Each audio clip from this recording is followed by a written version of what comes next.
I hated that I looked Asian. Cop Demon Hunter's star on her struggle for acceptance. I hated that I looked Asian, that I didn't have blue eyes and blonde hair, because that's what was beautiful at the time, says Arden Cho, the actress who voiced Rumi, star of Netflix's chart-topping animated film, Cop Demon Hunters.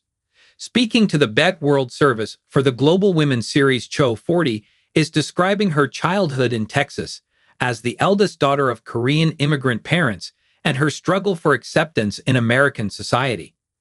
In the film, which tells the story of a female K-pop trio who must save the world from evil forces, Rumi has to come to terms with her identity as part human, part demon. And when Cho first read the script, this resonated powerfully.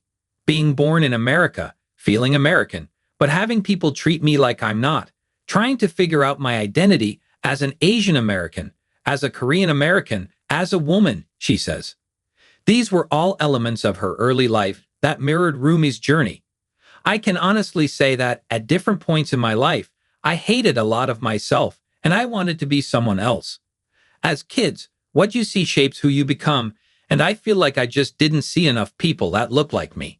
When it launched on Netflix in June, Cop Demon Hunters registered 33 million views in just 2 weeks and reached the top 10 of the Netflix charts in 93 countries. To star in the first Hollywood animated film set in Korea with Korean leads was for Cho a dream come true, but it has also made her a powerful role model for Asian American children of the kind that she lacked when she was young. Cho says many Korean Americans have told her it's such a refreshing moment, making them proud for the first time of their dual heritage and culture.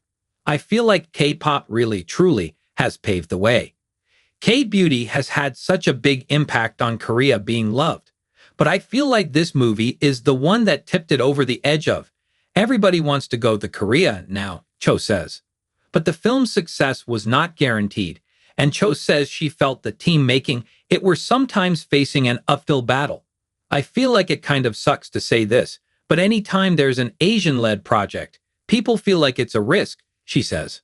So when she took on the role, she made an effort to meet everyone working on the film in person, she says.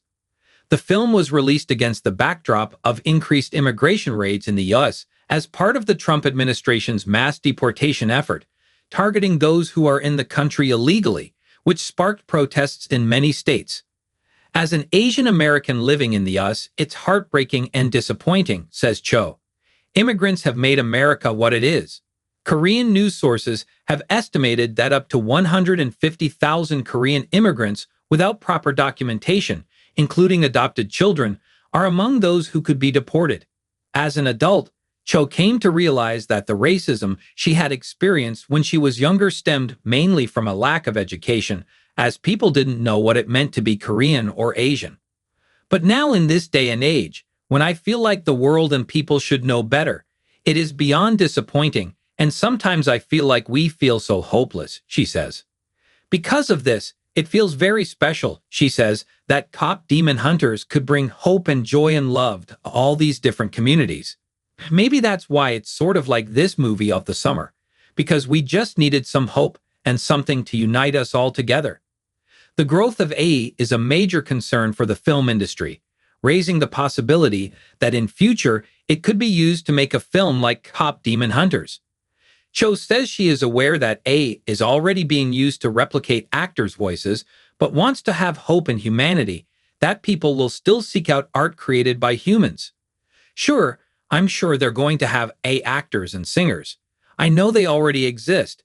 I know our voices are already being manipulated, but I hope people have some respect and want and love for something real. Cop Demon Hunters has also been dominating the global music charts, with 7 tracks from its soundtrack featured on the Billboard Hot 100. It has its own fan art, and audiences around the world are demanding a sequel. Cho tells us she wishes she could answer the question of whether that will happen, but both she and fans will have to wait for Netflix or Sony Pictures Entertainment, which made the film, to give it the green light.